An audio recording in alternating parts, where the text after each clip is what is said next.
Rahul Verma, that an emotive issue like the Mandir, the imagery that we are seeing playing constantly on television, will drown out these livelihood issues. That the debate in 2024 is not about which party is in a better position to provide jobs, to ensure greater labor participation of women, which is focused, let's say, on education. We've just seen an ASER report that says large parts of this country, people do not even, students, high school students cannot do basic maths or read their own textbooks. Do you believe these issues don't play out? Indian elections are about emotion. The BJP is picked on an emotional issue. It will drown out livelihood.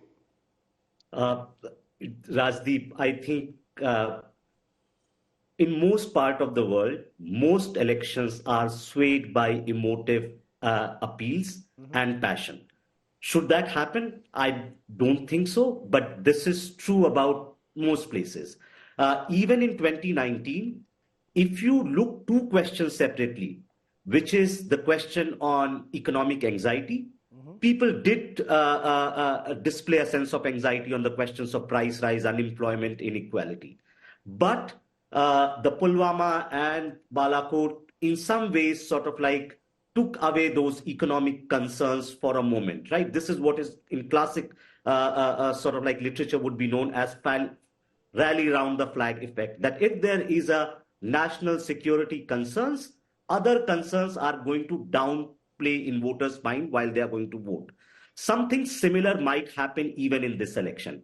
And if you ask a separate questions, what are your three biggest concerns? I think price rise and unemployment is going to cross or would be the top two choices. And this is what we do see in the survey data. So it depends on the opposition, how they are going to create a campaign platform on economic issues where they can trump the emotive or passionate appeals which is being made by the BJP. Okay. So that's point one. Two, voters are always going to evaluate whether on the question of price rise, unemployment, jobs, growth, and other kind of thing, is opposition a more credible alternative than the party which is in power, right? And unless opposition has an economic blueprint, just by raising these issues, I don't think that would be enough to bring voters to their side. Can I just bring in Sumant Raman? Is the view very different from Chennai? When you look at it, when we look at this Ram Mandir versus livelihood, if at all there is this binary, does the voter see it very differently, or do you believe there is that emotional appeal that the Ram Mandir will have this time even south of the Vindhyas?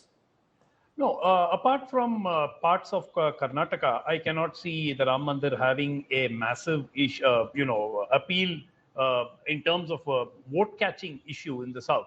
Now, Radhip, I just want to say that the BJP's biggest trump card in 2024 is the opposition. I mean, I don't see in this election a great deal of enthusiasm to vote for Mr. Modi. But, the immediate question, who else? And look, this was a trap which was laid by the BJP on the Ram Mandir invitation, and the opposition fell into it. Congress could easily have said, look, this is a political event, but we want to condemn the fact that it is being politicized, but we have great deference for Lord Ram, and we are going and we will attend this function. That's it.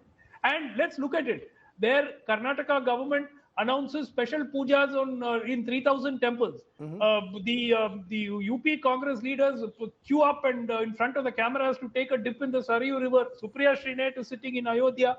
What is the message which is going out? Mamta Banerjee says we will do special pujas. Arvind Kejriwal says Sundarakand will be chanted. So what is the signal that you're sending out? You are sending out a confused signal to the people. And then you're also giving the BJP a handle to beat you comfortably and say that you are anti-Hindu because you're not attending this program. I mean, that is as bizarre as it gets. You held 4 meetings of the India Alliance without announcing a single seat sharing agreement in one state. So all of this means the opposition is the BJP's trump card. The more they make it, as Swapanji said, presidential form, Modi versus who, it plays right into what the BJP wants.